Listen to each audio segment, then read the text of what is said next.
And how from infancy you have known the Holy Scriptures. We are able to make you wise for salvation through faith in Christ Jesus. All Scripture is God-breathed and useful for teach, rebuking, correcting, and training in righteousness, so that the servant of God may be truly equipped for every good work. Awitin po natin ang ating opening hymn, For the Beauty of the Earth. Please rise.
Tayo mo ko at manalangin. Diyos sa mamapangyarihan sa lahat, lubos po kami nagpapasalamat sa magandang umaga ito na kami po ngayon ay nagkatipon-tipon at kasama-sama upang muli ay papurihan ka, Panginoon. Nawa, Panginoon, na yung mga kamiyembro po namin na papunta pa lang po dito ay ingatan niyo po at lahat po kami dito ay patuloy niyo pong ingatan at gabayan, Panginoon. Lord, Ama, hinihiling po namin na ang aming Si Brother Bonifacio ay gabayan niyo po sa paghatid ng mabuting balita para sa aming Panginoon. Lord Ama, maraming salamat po muli at binabalik po namin sa inyo lahat na aming papuri at pasalamat sa matamis na pangalan ni Jesus. Amen.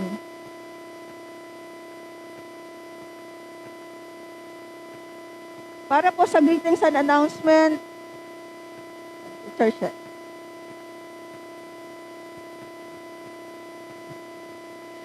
Okay, good morning po sa ating lahat. Good morning!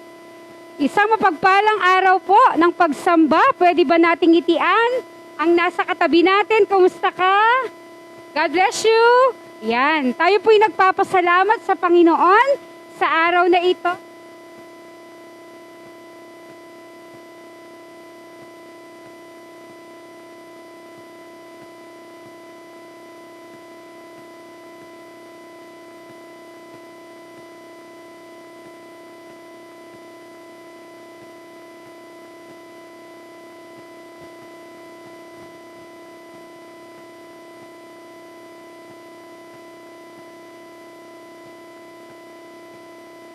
Ito, yan, from Wesley United Methodist Church. Yan, kasama po natin ang ating gwapong tagapagsalita. Ayan, si Kuya Bonnie Agapinay. At ganun din po, palakpakan po natin sila. Ang kanya pong magandang asawa, yan si Ate Merly. At ang Mr. and Miss Sadsad, si Kuya Willie at si Ate M. Sadsad. Ayan, welcome po dito po sa Faith United Methodist Church. Kami po'y nagpapasalamat at kayo po ay nakarating na maluwalhati. Ayan, first time po nila na makapunta sa ating iglesia. Kaya salamat po at kayo po ay kasama namin sa ating pagsamba. At ganoon din po sa mga kapatid po natin kasama online. Tayo po ay nagpapasalamat dahil kasama po namin kayo at patuloy nagpapasalamat at nagpupuri sa ating dakilang Diyos. Ayan po. And today po, tayo po ay patuloy na bumabati sa bawat sa atin and we are celebrating National Bible Sunday. Palakpakan po natin ang ating Panginoon ngayong araw na ito. Yan. Tunay nga na ito po ay pinagkaloob niya upang ipagpasalamat at patuloy na matutunan, lumago salita niya at patuloy na i-celebrate natin na may pagpapasalamat ang mabuting balita ng ating Panginoong Jesus na siyang nagbibigay sa atin ng kaligtasan at gabay sa araw-araw. Ganon din po para sa ating mga birthday celebrators ng January. Yan po, ito po ang ating mga kapatid na nag-celebrate. January 11, Zoe Torres. January 17, Kuya Nilo Cavite. January 21, Ate Chelin Valoroy. And si Ate Andrea Merindo from our Faith and Devotion family. Ay birthday din po kahapon. Happy birthday, Ate Andrea. Ganun din po kay Ate Mary Joy Saniel. Yan, from Las Piñas, na Faith and Devotion family din po natin. And also, a happy wedding anniversary po. Tayo po babati sa ating po kasama na mag-asawa ngayong araw na ito. Kahapon po ba or nung Friday ay nag-celebrate po sila ng kanilang ilang years na po? 26 years. Yan, wedding anniversary. Kaya happy wedding anniversary po. Kuya Bonnie and Ate Merly, pagpalain po kayo ng Panginoon at maging matatag sa inyo pong pagsasama. Kaya naman, inaanyayahan po natin ang ating mga birthday celebrators.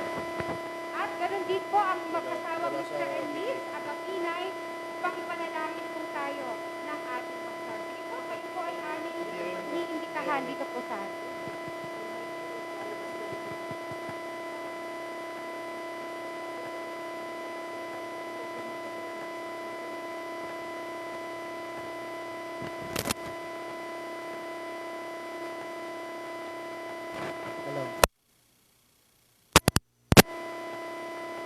Hello. Yan. Mahina sounds natin, ano? Okay. O sige, tayo pong lahat ay manalangin. Tayong lahat ay tumayo at extend natin yung blessing sa mga kapatid natin. Okay. Kami, Panginoon, ay nagpapasalamat sapagkat Ikaw ang Diyos na makapangyarihan. Una, na nagakda ng buhay upang patuloy na maranasan na sa bawat buhay na nagse-celebrate ng kanilang kaarawan, ay patuloy pong inilalaan, Panginoon, sa inyo ang paglilingkod. Paglilingkod na Ikaw ang Diyos ang mamahalin, Ikaw ang Diyos ang sasambahin, Ikaw ang Diyos ang pasasalamatan. Pagpalain ninyo si Zoe and Caroline, Panginoon, at sa mga kapatid naming nag-celebrate ng kanilang kaarawan, bagamat sila'y wala, Panginoon, sa lugar na ito, sila'y pagpapalain din. Sa mga viewer, Panginoon, kasama namin online, pagpalain niyo po ang aming mga kapatid na patuloy pong nagpapasalamat sa kanilang kaarawan. Ganon din sa aming mga kapatid na Kuya Bonnie, ng pagmamahalan, pagsasama. Tunay, Panginoon, na Ikaw ang siyang pumahigla sa kanila. Upang madama nila ng pagmamahalan ng mga Kristo ay magsasama ng habang buhay. Ikaw ang Diyos ang pararangalan at papupurihan sa mga buhay ng iyong mga anak nito. Ito po ang aming panalangin. Ang lahat ng anak ng Diyos ay magsabi natin. Amen! Amen! Okay. Ako na rin ang nasa God bless you. And for our church announcements po, ang ating pong flower donors for this month, January, ay ang Team Mangawa. And for month of February, ang ating pong Valiesi and Salinas family ang ating flower donors. And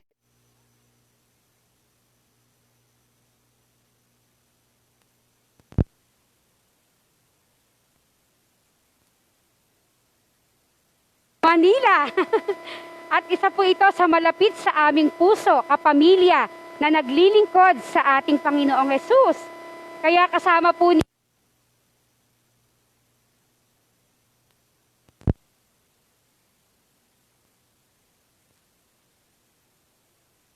And also po, after ng ating pagsamba, ang ating pong short activity, Bible character cosplay, ito po ay ginawa po natin by family po, representative.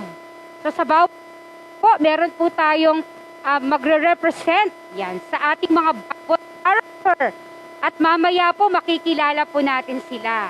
Mag-hi tayo at muli, refresh tayo sa ating mga Bible character na talagang kilalang kilala po natin at hinahangaan po natin. Yan, makikita po natin mamaya si David nandyan. At si Samson and Delilah, narito rin po. Bisita din po natin sila. At patuloy po natin ipag-pray mamaya po ang mga adult sa ating mga kababaihan at kalalakihan. Meron po tayong Bible quiz. Nag-review po ba ang lahat? Nagbasa po ba tayo? Wow, talagang ito po ay challenge po sa atin. Ano po? Na talagang mag-aral at matuto ng salita ng ating Panginoong Hesus. With prizes po ito at meron po tayong inihandang mga certificates para sa ating mga winners. At ganoon din po ang ating pong mga kabataan at mga bata. Magkakaroon din po tayo ng mga Bible games. Kaya sa ating mga kabataan po, ito po ay kanilang paghahanda sa nalalapit din po na Summer Institute for the month of April or May. Yan, wala pa pong tentative na schedule. But this month po ay nagpe-prepare na po ang ating mga kabataan para sa kanilang fund.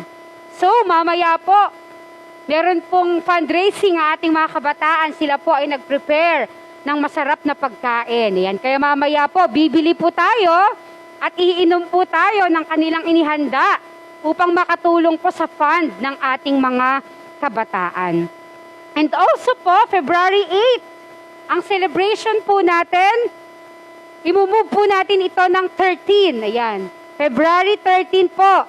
That is second Sunday. Opo, ng Love Sunday po natin. Love Sunday Worship. At ang ating pong tagapagsalita ay si Pastor Marvin Bunagan from Nasugbu United Methodist Church. Kasabay po kasi ng ating worship, kaya ang ating pong invitation sa kanya ay via recorded sermon po. So maririnig po natin ang mensahe ng Pastor Marvin. And also, para sa ating mga couple, yan, sa ating mga may asawa, magkakaroon po tayong reaffirmation of marriage vows sa ating pong mga married. At ganoon din po sa hindi pa married, sa ating mga mayap and youth. Meron din po tayong, syempre, love activity na gagawin during our worship. Kaya excited po tayo na patuloy na magsama-sama at mag-celebrate ng Love Month ngayong darating po na susunod na mga linggo. And also po, ang ating pong Nasugbu United Methodist Church and Faith United Methodist Church ay magkakaroon po ng Joint Fellowship. Yan po. So, ang dalawang church po dahil magkaibigan ang dalawang pastor. Parehas silang taga-Tondo. Yan. Kaya kahapon po, kung napansin niyo po, kami po ay may mga bisita na dumating mula no po nung umaga. Andito po sila, si Pastor Marvin kasama po ang kanyang mga kabataan. Ganon din po ang Lakeview UMC, si Pastor Jess. Ay nandito rin po sila, kasama po ang kanyang mga youth. At tayo po ay kinakamusta. Sabi ko sayang at hindi po nakita o na-meet yung mga youth natin. Dahil hindi na po sila nahintay hanggang lunch, kaya umuwi na po sila. Pero pinapaabot po nila ang maligayang pangungumusta. Yan sa ating mga kabataan. And tayo po ay iniimbitahan sa Nasugbu UMC. Joint lang po ito ng Faith and Nasugbu UMC Youth Love Fellowship. Yay! Pupunta po tayo sa Nasugbu. Wala daw po kasi silang masyadong sasakyan doon at tayo daw ay maraming sasakyan. Amen. Tayo po ang pupunta. Kaya invited po tayo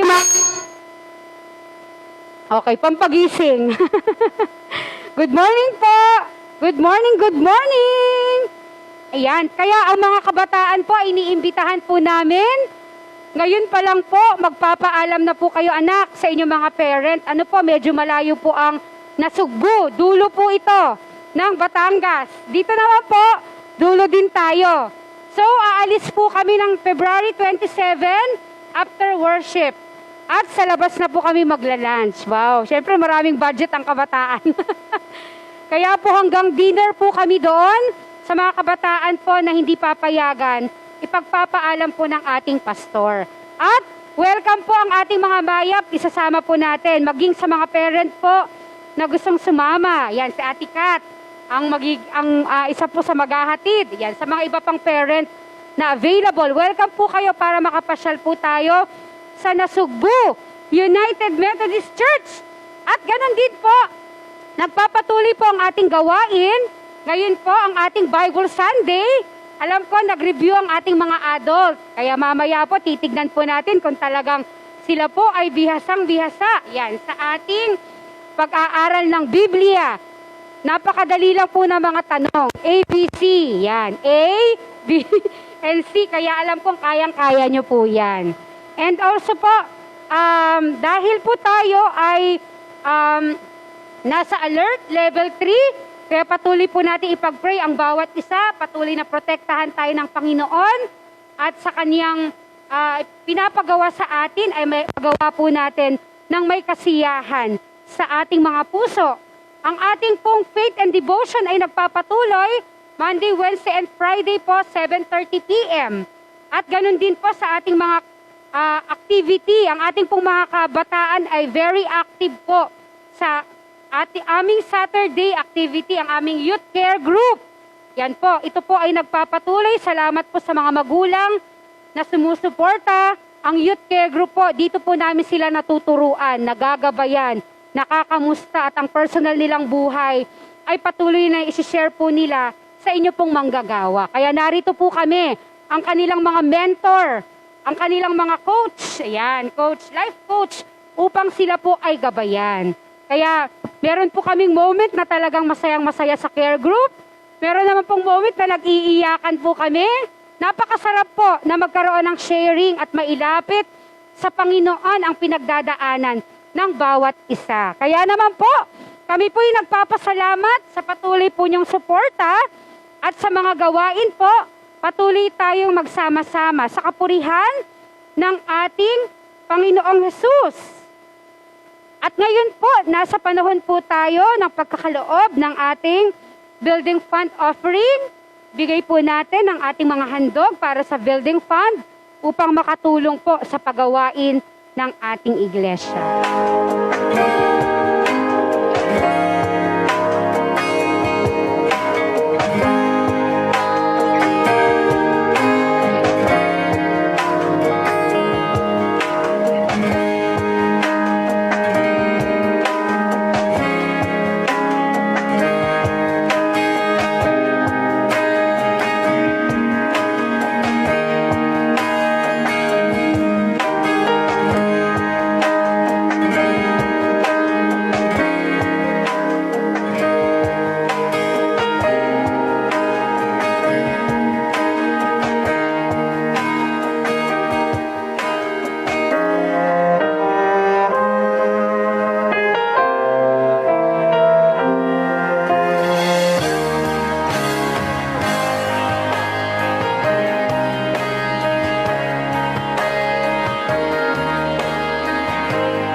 Okay, good morning po sa ating lahat mga kapatid. Yan, palakpakan natin ang Panginoon. Bago po tayo magsimula sa ating worship at pag-aawit, i-welcome po muna natin si Kuya. Yan, welcome po. Kuya? Kuya Bierto po. Ayan, magandang umaga po Kuya. Pagpalain po ng Panginoon. Welcome po sa Faith United Methodist Church. Ang panalangin po namin ay patuloy po kayong pagpalain at ang inyong pamilya. Okay? Sige po, tayong lahat ay magpuri sa Panginoon. Tayong lahat ay tumayo.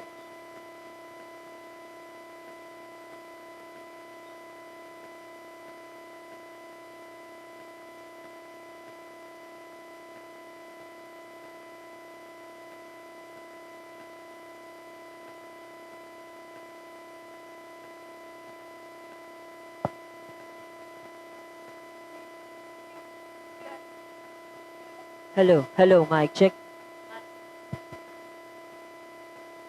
Hello, hello. Hello.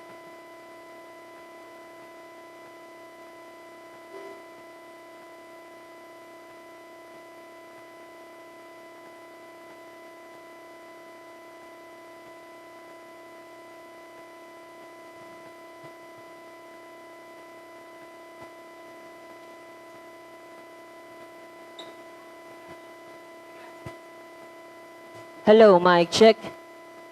Ayan, magandang umaga po sa ating lahat. Yan, tayo pong lahat ay patuloy na umawit at magpasalamat sa Panginoon ngayong araw ng linggo. Samahan niyo po kaming papurihan at sambahin ang Panginoon ngayong araw na ito.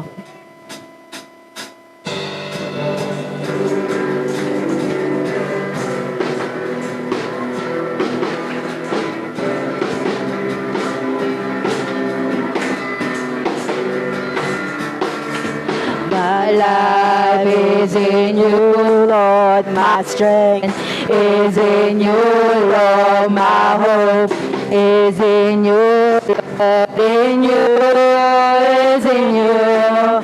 My life is in you, Lord. My strength is in you, Lord. My hope is in you, Lord. In you is in you. I will praise you with all of my life. Oh, I will praise you with all of my strength, with all of my life, with all of my strength, with all of my hope is in you. My life is in you, Lord. My life is in you, Lord. My strength is in you, Lord. My hope is in you, Lord. In you is in you. My life is in you, Lord. My strength is in you, Lord. My hope is in you, will praise you with all of my life. And I will praise you with all of my strength, with all of my life, with all of my strength, with all of my heart is in you. My life is in you, Lord. My strength is in you, Lord. My hope is in you, Lord. In you is in you. My life is in you, Lord. My strength is in you, Lord. My hope is in you, Lord. In you is in you. In you it's in you. In you it's in you. My life. Ayan, patuloy po nating awitan at papurihan ng Panginoon. Awitin po natin ang Trading My Sorrows.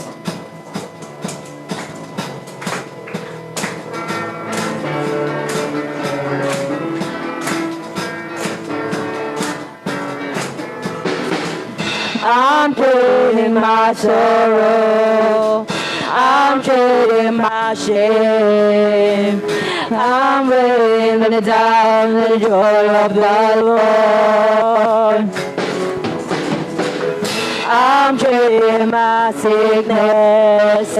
I'm trading my pain. But I'm laying it down for the joy of the Lord. He said, say yes, Lord, yes, Lord, yes, yes, Lord.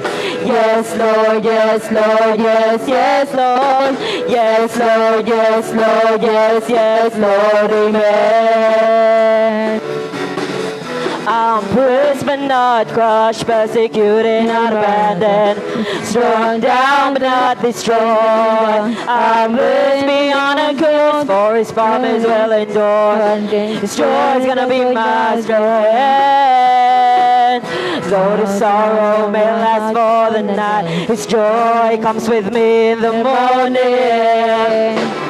I'm trading my sorrow. I'm trading my shame. I'm laying in the down of the joy of the Lord. I'm trading my sickness. I'm trading my pain. I'm laying in the down of the joy of the Lord. Say yes, Lord. Say yes, Lord, yes, Lord, yes, yes, Lord. Yes, Lord, yes, Lord, yes, yes, Lord. Yes, Lord, yes, Lord, yes, yes, Lord, amen. We say yes, Lord, yes, Lord, yes, yes, Lord. Yes, Lord, yes, Lord, yes, yes, Lord. Yes, Lord, yes, Lord, yes, yes, Lord, amen. I'm pressed but not crushed, persecuted, not abandoned, struck down but not destroyed. I'm blessed beyond a curse, for His promise will endure. His joy is gonna be my strength. Though the sorrow may last for the night, His joy comes with me in the morning. I'm trading my sorrow. I'm trading my shame, and I'm laying it down the joy of the Lord. I'm trading my sickness. I'm trading my pain. For I'm laying it down for the joy of the Lord. We say yes, Lord, yes, Lord, yes, yes, Lord. Yes, Lord, yes, Lord, yes, yes, Lord. Yes, Lord, yes, Lord, yes, yes, Lord, amen. We say yes, Lord, yes, Lord, yes, yes, Lord. Yes, Lord, yes, Lord, yes, yes, Lord. Yes, Lord, yes, Lord, yes, yes, Lord. Amen. We say, ayan, patuloy po nating papurihan ng Panginoon. Patuloy nating ipakita na talagang tapat ang buhay ng Panginoon sa bawat isa. Awitin po natin ang One Way.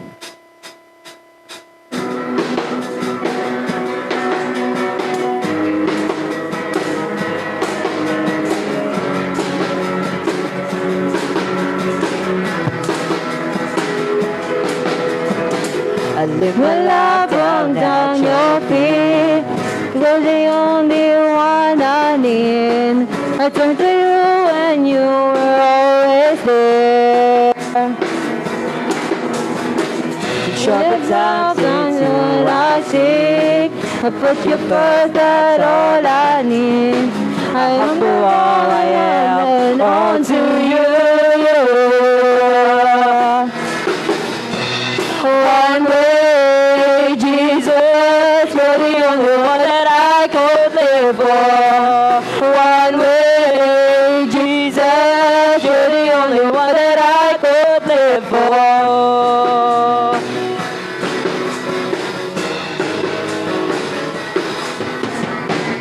You were always there, every how and everywhere. Your grace abounds so deep within. You will never ever change. Yesterday, today, the same. Forever till forever meets nowhere. One way, Jesus, you're the only one that I could live for. One way, Jesus, you're the only one that I could live for. One way, Jesus, you're the only one that I could live for. One way, Jesus, you're the only one that I could live for. 'Cause you are the way, the truth, and the life. To live my faith, not my side for you. We're living all for you. 'Cause you are the way, the truth, and the life. We live by faith and not by sight for you. We're living all for you. 'Cause you are the way, the truth, and the life. We live by faith and not my sight to you. We're living all for you. 'Cause you are the way, the truth, and the life. You live my faith and not my sight for you. We live it all for you. One way, Jesus, you're the only one that I could live for. One way, Jesus, you're the only one that I could live for. One way, Jesus, you're the only one that I could live for. One way, Jesus, you're the only one that I could live for.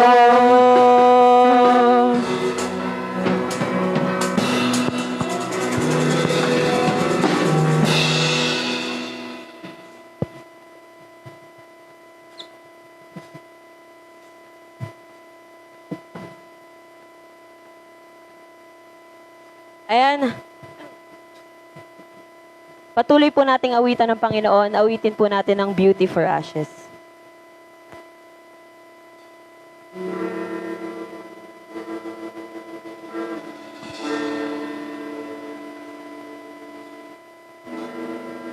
No longer ashamed, no longer afraid. You have washed me white as snow. No longer bound, no, I am crowned once in darkness, now I know you save.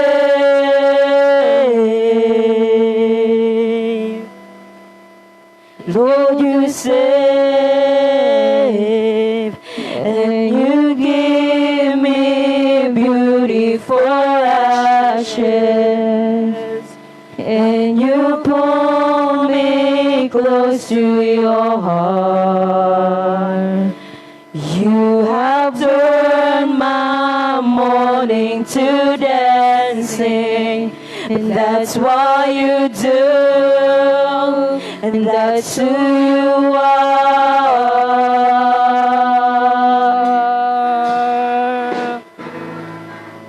Yes, Lord.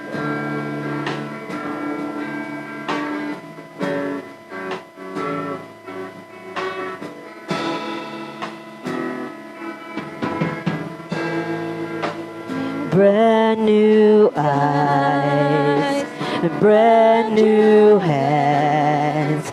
You have wiped away my past. A brand new day, a brand new life. You have pulled me from the lies you say.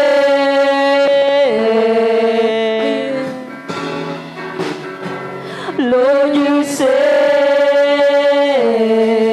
and you give me beauty for ashes, and you pull me close to your heart. You have turned my mourning to dancing, but that's what you do, and that's who you are. And you give me beauty for ashes, and you pull me close to your heart. And you have turned my mourning to dancing, but that's what you do, and that's who you are. I'm no longer what I used to be.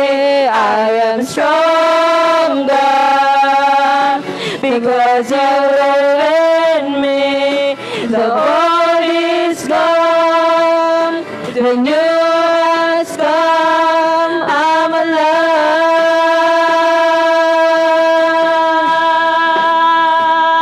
but I'm no longer what I used to be. I am stronger because you live in me. The old is gone, the new has come. I'm alive.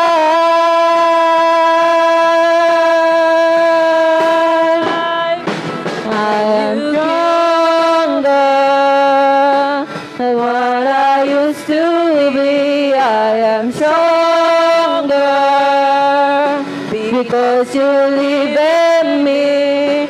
The old is gone, the new has come. I'm alive,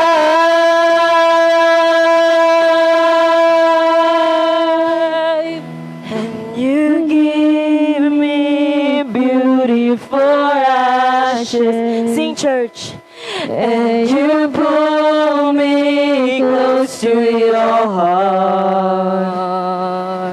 And you have turned my mourning to dancing, but that's what you do, and that's who you are. And you give me beauty for ashes, and you pull me close to your heart. You have turned my mourning morning to dancing, and that's what you do, and that's who you are. You give me beautiful ashes, and you pull me close to your heart. You have turned my morning to dancing, and that's what you do, that's who you are.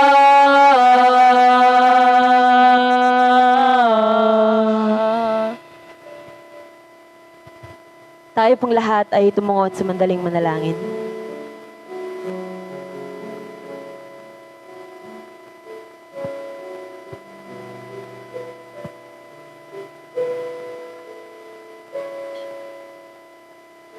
Lord, salamat Panginoon sa araw na ito na iyong pinagkaloob sa bawat isa. Lord, alam kong patuloy na ang araw na ito ay gagamitin mo upang patuloy na kapulutan ang aral ng bawat isa, Father God. Lord, salamat dahil sa napakagandang araw na iyong ipinagkaloob, Panginoon. Bagaman, Father God, napakainit. Pero Lord, ang init na nararanasan ng bawat isa na naririto ngayon, iyong bahay-sambahan, Panginoon, ay siya ring init ng aming pananampalataya sa iyo, Panginoon. Lord, patuloy po naming itinataas ang iyong natatang ngalan, Panginoon, ngayong araw na ito. Patuloy ka naming dakila at niluluwalhati, Father God. Lord, patuloy kaming nagpapasalamat sa siksik, liglig at nag-uumapaw ng mga pagpapalang aming nararanasan sa araw-araw naming buhay, Father God. Lord, patuloy na ikaw nawa ang mabay at magpatnubay sa bawat isa na naririto, maging sa mga kapatid namin kasama namin online, Father God. Lord, patuloy ko pong itinataas mula sa bata, kabataan, maya, kalalakihan, kababaihan, Panginoon. Patuloy na gamitin mo po ang bawat isa na isang instrumento ng iyong pagpapala sa buhay ng iba. Lord, patuloy din po namin idinadalangin ang aming tagapagsalita ngayong araw na ito, Father God. Si Brother Bonnie, Panginoon, patuloy nawa na gamitin mo siya, Father God, upang kapulutan ang aral ng bawat isa, Panginoon. Lord, sa iyo po namin ibinabalik ang pinakamataas na papuri at pasasalamat. Ito po ang aming panalangin. Ang lahat ng anak ng Diyos ay magsabi ng Amen at Amen. Palakpakan po natin ang Panginoon.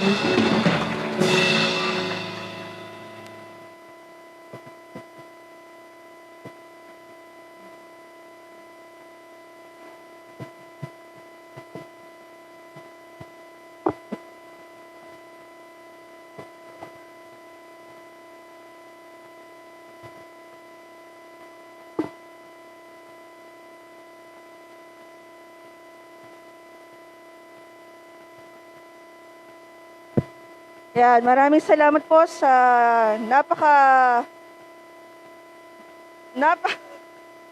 napakasiglang pag-aawitang iyon. Sa ngayon po, ating pong buksan ang ating mga Biblia para po sa pagbasa ng ating buksan po natin ang ating mga Biblia sa Lucas, Kabanata 4, 21 hanggang 30. Sige po, tayong lahat ay tumayo. Please rise.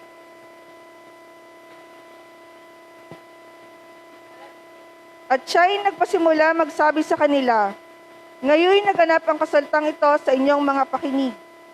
At siya'y pinatotohanan ng lahat at nangagtataka sa mga salita ng biyaya na lumalabas sa kanyang bibig. At sinabi nila, "Hindi ba ito ang anak ni Jose?" At sinabi niya sa kanila, "Walang salang sasabihin ninyo sa akin itong talinhaga. Manggagamot, gamutin mo ang iyong sarili. Ang anumang aming narinig na ginawa sa Capernaum ay gawin mo naman dito sa inyong lupain." At sinabi niya, "Katotohanang sinasabi ko sa inyo, walang propeta ang kanalulugdan sa kanyang tinubuang lupa. Datapwat katotohanang sinasabi ko sa inyo, maraming mga baong babae si Israel na mga araw ni Elias, nang sarhan ang langit sa iloob ng 3 taon at 6 na buwan, noong datnan ng malaking kagutom ang buong sangkalupaan. At sa kanino man sa kanila ay hindi sinugo si Elias, kundi sa Sarapta sa lupa ng Sidon, sa isang babaeng bao. At maraming katongin sa Israel ng panahon ni Eliseo na propeta. At sino man sa kanila ay hindi nilinis, kundi lamang sinaaman na Siro. At nangapuspos ng galit ang lahat ng nangasa, sinagoga sa pagkarinig nila ng mga bagay na ito. At sila'y nagsitindig at pinagtubuyan sa labas ng bayan at nila sa hanggang sa ibabaw ng toloktok ng gulod na katinatayo ng kalambayan upang siya'y maibulid nila ng patiwarik. Datapat pagdaraan niya sa gitna nila ay umaon na kanyang lakad.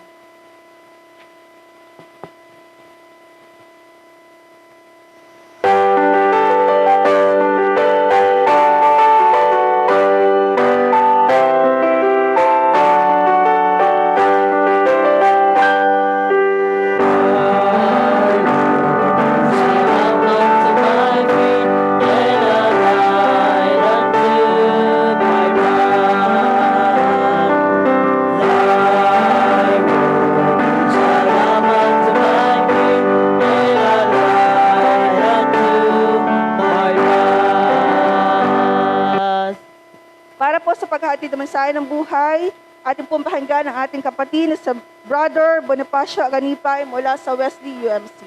Yan. Okay, salamat po. Yan, good morning po sa inyong lahat. Sabi mo sa katabi mo, nainitan ka ba? Yan. Pag nainitan ka, ibig sabihin, buhay ka. Amen ba yun? Pag buhay ka, nagpupuri sa Panginoon. Amen?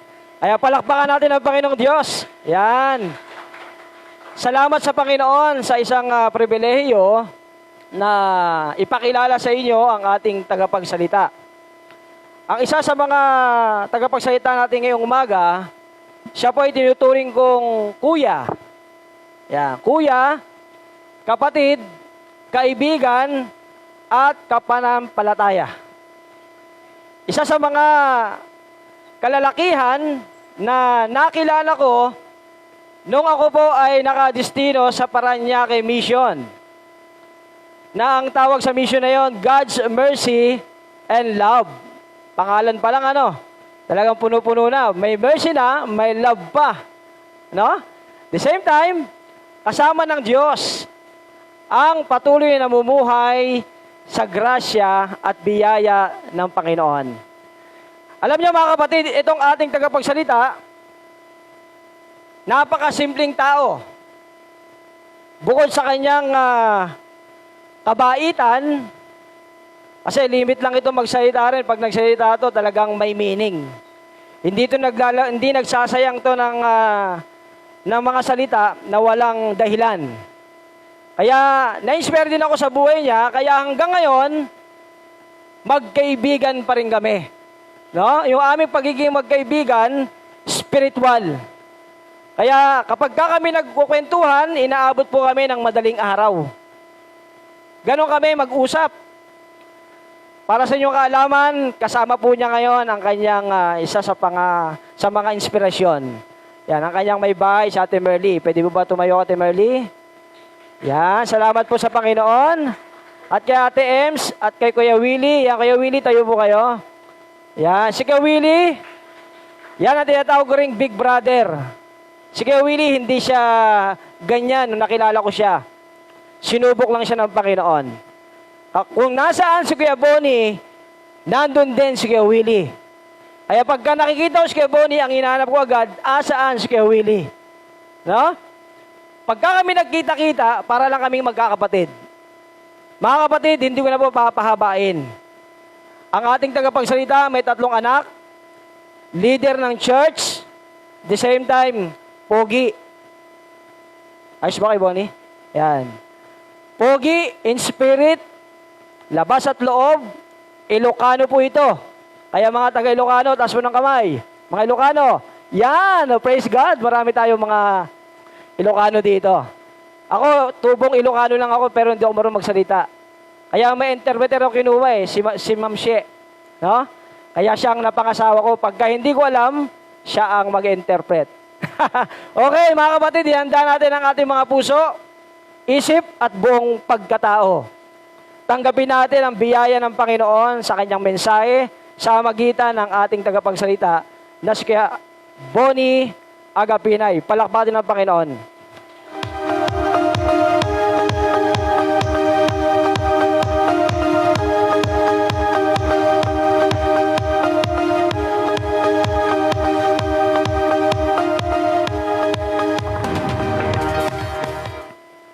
Morning, mga kapatid.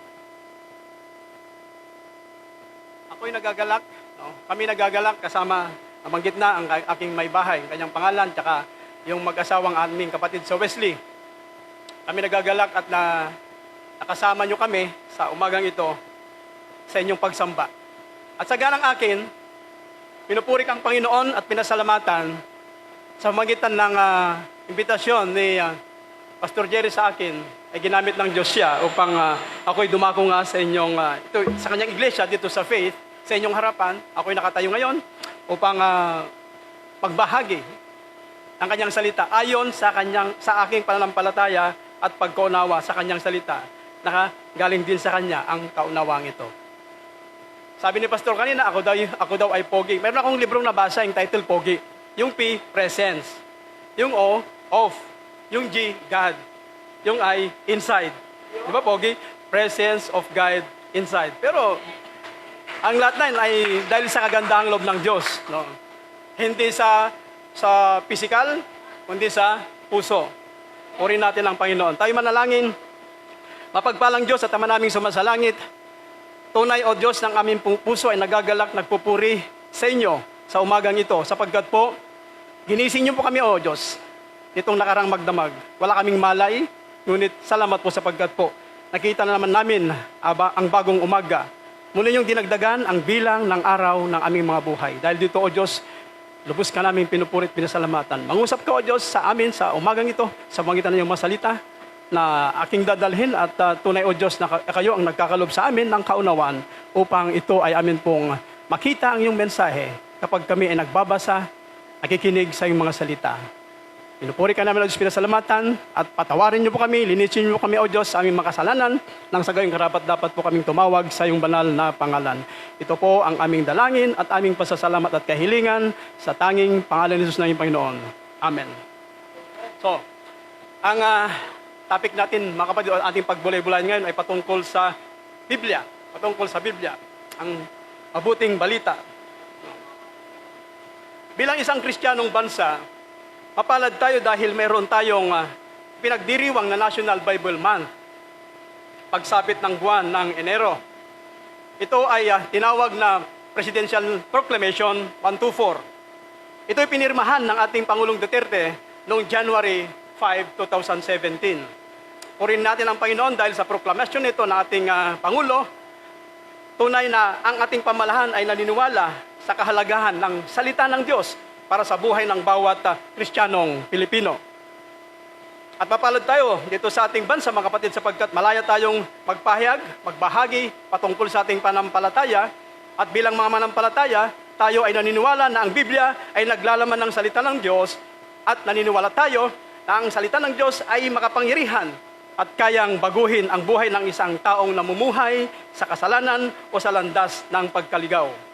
Tunay na ang salita ng Diyos o ang Biblia ay nagbibigay pag-asa sa sino mang taong nanlupapay kapag ito ay kanyang binabasa. Ang Biblia ay nagtuturo ng daan ng katwiran at nagtuturo ng daan kung papaano ang isang tao ay makapamumuhay ng may kabanalan at may ugnayan sa Diyos. Sa pamagitan ng pagbabasa ng tao sa salita ng Diyos, ay naunawaan niya o ipinauunawa ng banal na Espiritu kung ano nga ba ang kahulugan ng kanyang mga salita. Naunawaan ng tao kung ano ang kahulugan ng kanyang buhay habang siya ay nabubuhay dito sa mundo. Ikaw kapatid, kaibigan, kumusta ang iyong pagbabasa ng iyong Biblia? Ito ba'y regular na pagbabasa? O basta mo lang naisip pagbasa? Di ba mga kapatid, magkaiba yung gusto mong kumain at yung nais mo lang kumain. Kapag gusto mong kumain, ibig sabihin, may pagkagutom kang naramdaman.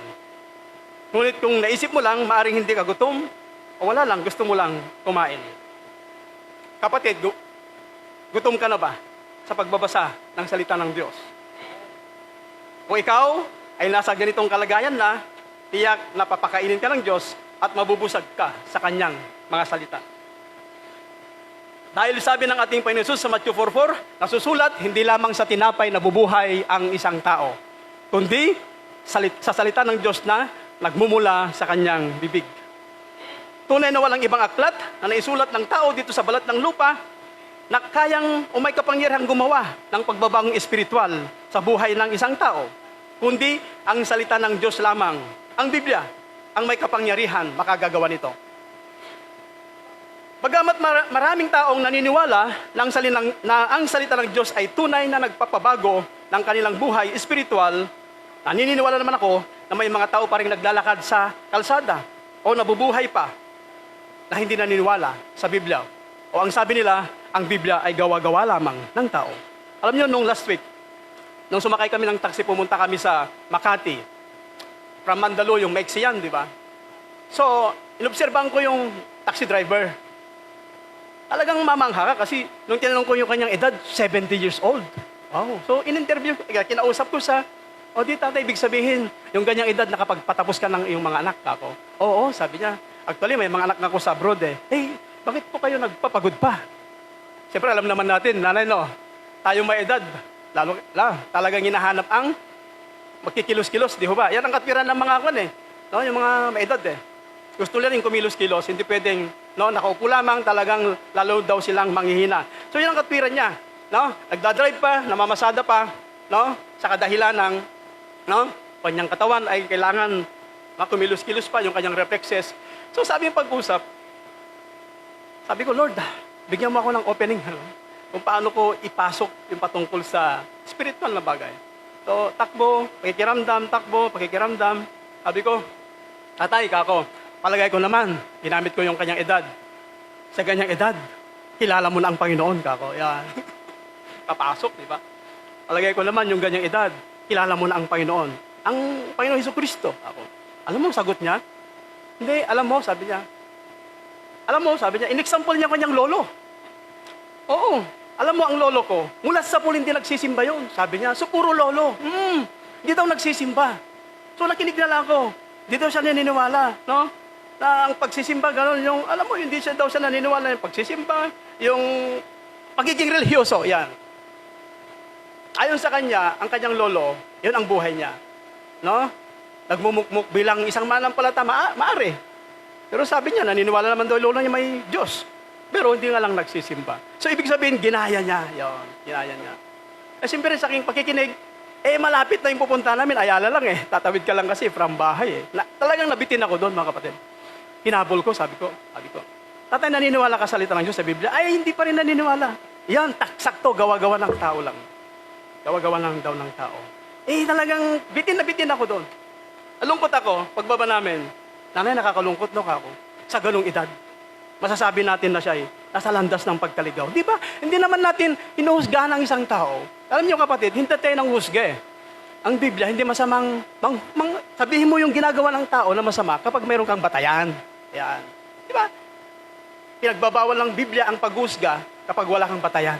At yung ginagawa ng tao na sinasabi mo, ay ginagawa mo rin. Yan. Pokrito ka. Yan. Pero may mga aspeto na meron tayong mga ebidensya, no? O napatunayan natin talagang siya nga iligaw nasa landas ng pagkaligaw. Sabi ko, nanay, bago man lang siya abutin, no? Ng kanyang huling hininga, ay, makilala niya ang Panginoon. Yun ang sabi ko kay Mrs. Yun ang naengkwentro ko nung last week lang. So isang tao yun, mayroon pang isa. Matagal na, ilang taon nakakaraan, malapit naman sa akin ito. No? Sabi rin sa akin, di ba insan? Sabi niya, pinsan ko ang Biblia sabi gawa-gawa lang daw ng tao. Sabi niya. Alam mo, sabi ko sa kanya, dahil nakaupo kami. Nakaupo kami. Talagang captive naman. Nakaupo kami. Alam mo, minsan kako, hindi totoo yun. Kung gawa-gawa ng tao ang Biblia, bakit naisulat ni Moises yung detalyadong paglikha ng Diyos sa sanlibutan? Sino bang taong makakaisip nun sa sarili niyang kaisipan? Wala. Hindi siya nakaimik. Diba?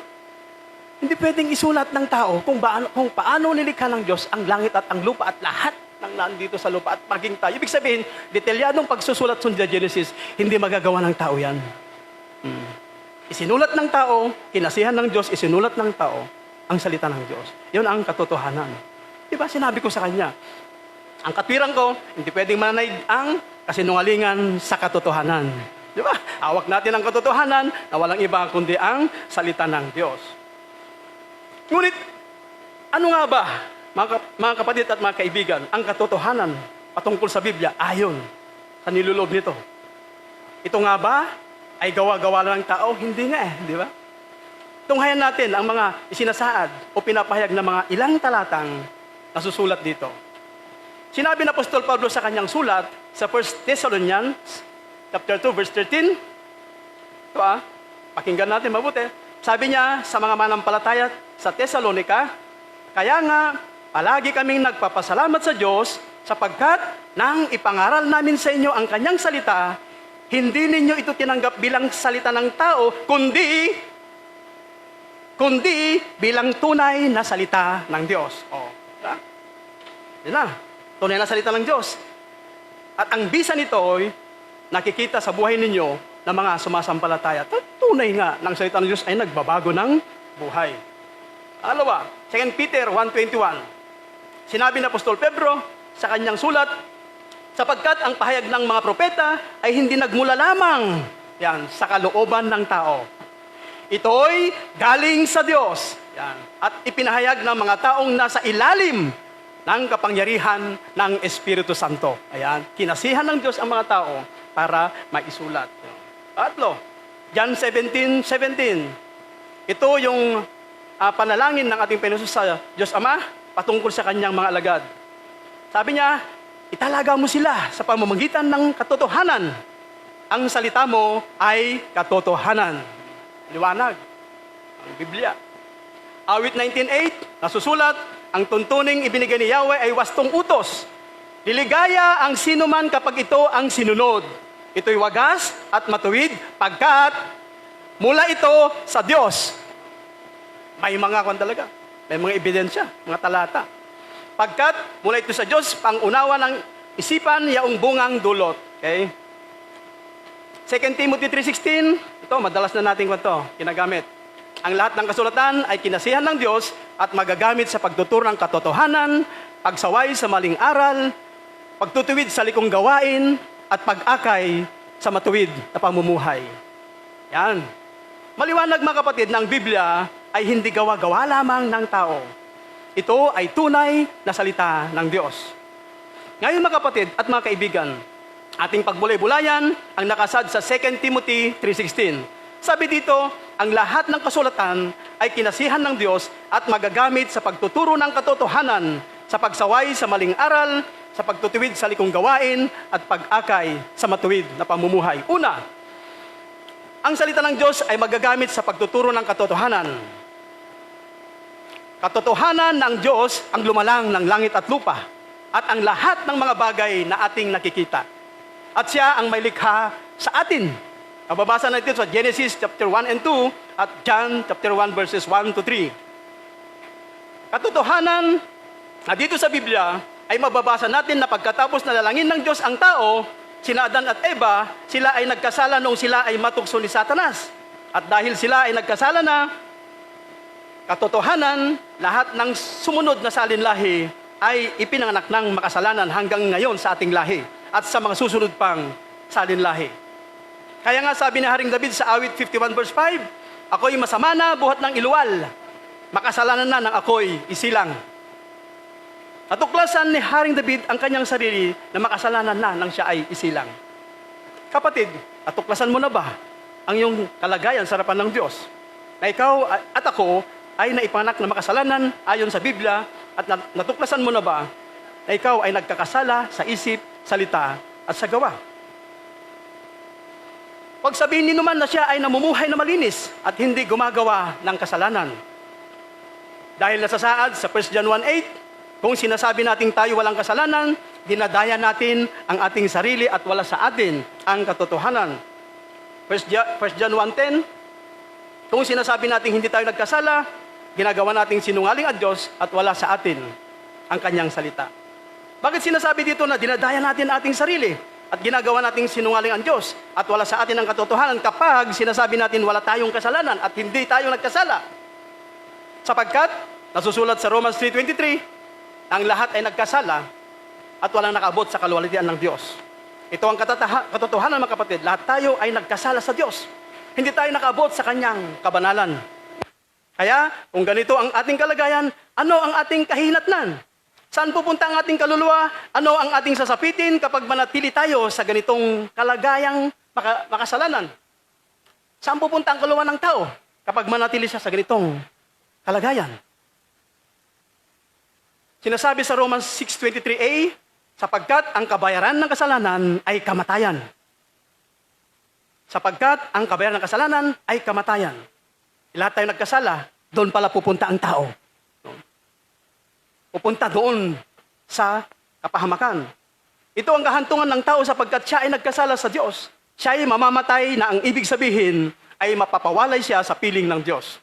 Mamamatay siya sa spiritual katulad ng sinabi ng Apostol Pablo sa kanyang sulat sa mga taga-Colosas chapter 2 verses 1-2.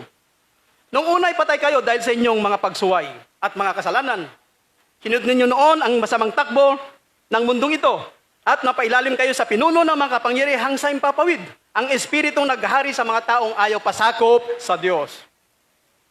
Maliwanag, mga kapatid, na kahit buhay ang tao, kapag wala siyang ugnayan o relasyon sa Diyos, ayon sa Biblia, siya ay itinuturing na patay.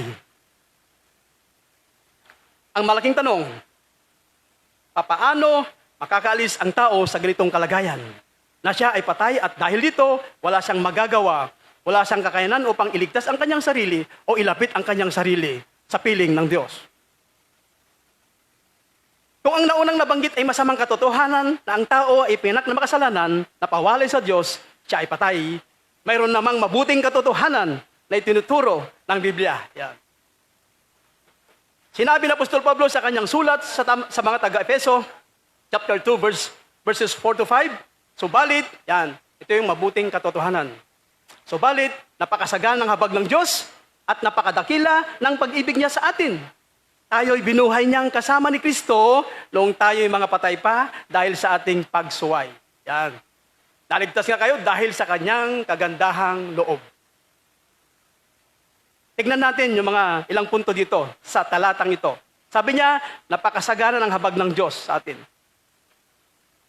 Paano ba natin nasaksihan o nadama yung kasaganaan ng kanyang habag? Nasusulat sa John 3:16, ito'y pamilyar sa ating lahat. Ya? Gayon na lamang ang pag-ibig ng Diyos sa libutan. Tignan natin yung kasagaan ng pag-ibig niya. Ya? Gayon na lamang ang pag-ibig ng Diyos sa libutan, ibinigay niya ang kanyang bugtong na anak upang ang sino mang sumampalataya sa kanya hindi mapahamak kundi magkaroon ng buhay na walang hanggan. Yun ang masaganang pag-ibig niya. Kasaganaan. Di ba? Binigay niya ang kanyang bugtong na anak. Alam niyo yung salitang gayon na lamang, may pinanggagalingan yan, mga kapatid. Hindi lang inilagay pala dyan. Gayon na lamang ang pag-ibig ng Diyos kasi ang tao'y makasalanan, kaya gayon na lamang may pinanggagalingang sitwasyon o kalagayan. Kaya alam mo yun, mapapan yan. No? Malalim ang ibig sabihin, malawak ang ibig sabihin, yung John 3:16. So yun ang nagpapakita, nagpapayag ng Diyos ay napakasagana ng kanyang pag-ibig sa atin. Pangalawa, sabi dito sa talata, tayo'y kanyang binuhay. No, tayo kanyang binuhay. Ang sino mang tao na sumampalataya kay Kristo, siya'y binuhay ng Diyos. Binuhay siya upang siya'y mamuhay, no? Na gumagawa ng mga bagay-bagay ayon sa kalooban ng Diyos. Ibig sabihin, from dating, yung kanta natin kanina, no? What I used to be. I'm no longer. Yan. Yung kumanta. Yung kanina, maganda yung isang linya eh. I'm no longer what I used to be. Wow. Sabi ko, ganda, di ba? I'm no longer what I used to be. Hindi na ako dati. Yan. Sabi pa niya, you pull me out. Mayroon bang magano? Alam mo yung mga lyrics kanina? Alam niyo, pag kumakanta ko talaga, bawat lyrics, alam niyo, tignan ko, tinotologize ko sa aking isip. Inuugnay ko sa mga Biblia, sa mga talata. Ay, mayroon pa doon, you pull me closer to your heart. Yan. Pero naiwan sa isipan ko kanina. I'm no longer what I used to be. You pull me closer to your heart. Ang Diyos ang nag-aakay sa atin upang makilala natin siya. Ulitin ko, tayo binuhay niya, 2 Corinthians 5:17, na kung ang sino man nagkipag-isa kay Kristo, siya ay bagong nilalang, wala lang dating pagkatao, na siya ay bago na. Yan, 2 Corinthians 5:17. Kaya yung kanta kanina, may talata doon. Pangatlong punto dito, no, yung kanyang kagandahang loob, no, ng Diyos, ay mababasa din natin sa Ephesians 2:8 and 9. Sabi dito, subalit dahil sa kagandahang loob ng Diyos, kayo ay naligtas sa pamamagitan ng pananampalataya. Yan natin ha. At tayo naligtas sa pamamagitan ng pananampalataya at ito'y kaloob ng Diyos. Yan. At hindi mula sa inyong sarili. Ito'y hindi bunga ng inyong mga gawa kahit walang sino mang makapagmamalaki. Huwag nating sabihin na tayo sumampalataya kay Kristo sapagkat ang ating pananampalataya ay ipinagkaloob ng Diyos sa atin. Ito yung maliwanag, mga kapatid. Ito ang dapat maunawan ng isang mananampalataya. Ito ang mahalagang maunawaan niya na ang kaligtasan natin ay gawa ng Diyos dahil maging ang ating pananampalataya nga ay galing sa Kanya. Pangalawa, doon sa 2 Timothy 3:16. Sabi doon, ang Biblia o ang salita ng Diyos ay naglalaman ng salita ng Diyos at magagamit sa pagsaway sa maling aral. Ang Biblia ay naglalaman ng salita ng Diyos at magagamit sa pagsaway sa maling aral. Tunay mga kapatid at mga kaibigan na magkasama o hindi natin pwedeng paghiwalayin ang pagkalam ng katotohanan at pagsaway sa maling aral. Hindi mo pwedeng paghiwalayin yan, di ba? Pag alam mo ang katotohanan, nandun yung pagsaway. Halimbawa, alam natin ang katotohanan na masama ang magsinungaling. Kaya nasasaway natin ang isang taong kapag siya ay nagsisinungaling, lalo pag malapit sa atin. Sinasaway natin yan kasi alam natin yung katotohanan. Alam natin na ang katotohanan ay dapat igalang tayo ng ating mga anak. Kaya kapag sila'y sinagot tayo ng pabalang, sinusuway natin sila sa kanilang maling pagkilos. Kasi alam natin ang katotohanan na dapat igalang ang mga anak, ang kanilang mga magulang. Kapag nakita tayo ng maling ginagawa ng ating kapwa o kakilala, hanggat maaari ay sinasaway natin sila o sasawayin natin sila sapagkat sa atin ang katotohanan. Ganon din mga kapatid, kapag naunawan natin ang doktrina mula sa Biblia, ang patungkol sa kaligtasan, magagawa nating sawayin ang mga taong ma-encounter natin na nagtuturo ng kaligtasan ay sa pamamagitan ng paggawa ng kabutihan. Ayon sa kanila ay makapunta ang tao sa langit kapag ikaw ay mabuti sa iyong kapwa, tumutulong sa iba, at maliligtas ang tao, mapapatawad ang iyong kasalanan. Ito yung tinuturo nila kapag ikaw ay nagpapapako sa krus tuwing Semana Santa. Diba? O di kaya ayon sa kanila, sila lamang ang maliligtas. Kaya kung gusto mong maligtas, dapat umanib ka sa kanilang grupo. Yan yung mga pangangaral, maling pangaral sa labas. Dapat mag-ingat tayo doon. Ang lahat ng mga ganitong katuruan, mga kapatid at mga kaibigan, ay kasinungalingan at taliwas sa katuruan ng Biblia. Dahil isang maling aral na maliligtas ang tao sa paggawa ng kabutihan. Sapagkat nasusulat sa Romans 3:10, walang matuwid, wala kahit isa. Sabi doon, walang matuwid, wala kahit isa. Isaiah 64:6, sabi doon, ang mga mabuting ginagawa natin ay parang basahan lamang sa harapan ng Diyos. Yan ang katotohanan. At kung, ang tanong, at kung ang pagpunta sa langit ay sa paggawa ng kabutihan, ang tanong, gaano kabuti ang ginagawang kabutihan o pangkatanggap-tanggap sa Diyos? Walang makasagot niyan, mga kapatid. Dahil nasusulat, lahat tayo ay nagkasala. Walang matuwid, wala kahit isa. Diba? Pangalawa, kung ang pagpapako sa krus ay mapapatawad ang kasalanan at makapunta sa langit, nawawalang saysay ng ginawa ni Kristo sa krus, ang Kalbaryo. Diba? Samantalang sabi doon sa Hebreo 10:10, ang kanyang paghandog ng kanyang buhay ay sapat na. Pag sinabing sapat, huwag mo nang dagdagan, no? Huwag mo nang bawasan, huwag mo nang dagdagan.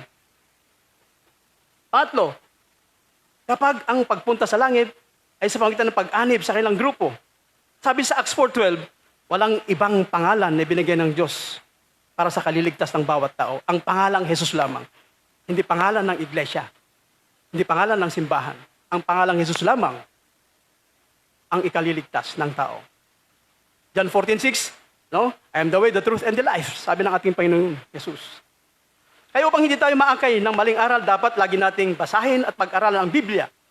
Ikaw kapatid, maliwanag naman sa iyo ang katuroang mula sa Biblia patungkol sa kaligtasan. Kaya mo na bang magpaliwanag kung may magtatanong sa iyo patungkol sa iyong pag-asa? Ang pag-asang ito ay tumutukoy sa ginawang pagliligtas ng Diyos. Pagliligtas ni Jesucristo sa atin doon sa krus ng Kalbaryo. Nakahanda ka na ba? Kapag magtanong sa iyo patungkol sa iyong pananampalataya at kaligtasan. Pangatlo, ang salita ng Diyos ay magagamit sa pagtutuwid sa likong gawain. Hanggat ang isang tao hindi niya mabasa, marinig ang salita ng Diyos, hanggat hindi niya makilala si Kristo bilang Diyos at tagapagligtas ng kanyang buhay, manatili siya sa kanyang likong gawain. Alam niyo po, meron akong nabasang kwento, ito'y totoo talaga. Dahil nga, ibasa ko. Si Rizalino Montes, bagamat siya'y isinasama na ng kanyang mga magulang sa pagsisimba doon sa Bible-believing church, naging pasaway ng kanyang mga magulang. Lumaki siya na malikot, no? Tigas ang ulo. Yan yung kalagayan niya, ugali niya. At hanggang sa siya'y magbinata, naglayas, hindi nagpaalam. So from Oroqueta City, pumunta sa Danau City. Lalong nalulong sa bisyo, si Rizalino Montes. Lalong nalulong sa bisyo. Lumala ang kanyang pagkipagbarkada. No? Kahit siya'y noong may asawa na, hindi pa rin nagbago, ayon sa kwento.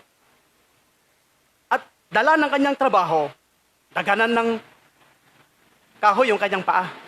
So dahil doon, kailangan niyang madala sa ospital. Yun ang kwento. So nasa ospital, ilang araw, hanggang sa napansin niya yung Biblia. Doon sa bedside.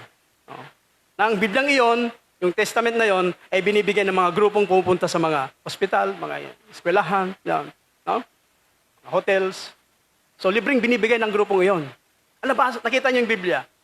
So binasa niya, sa pag-akalang malilibang lamang siya. Alam niyo, ayon sa kanyang kwento, habang binabasa niya, nangusap ang salita ng Diyos sa atin.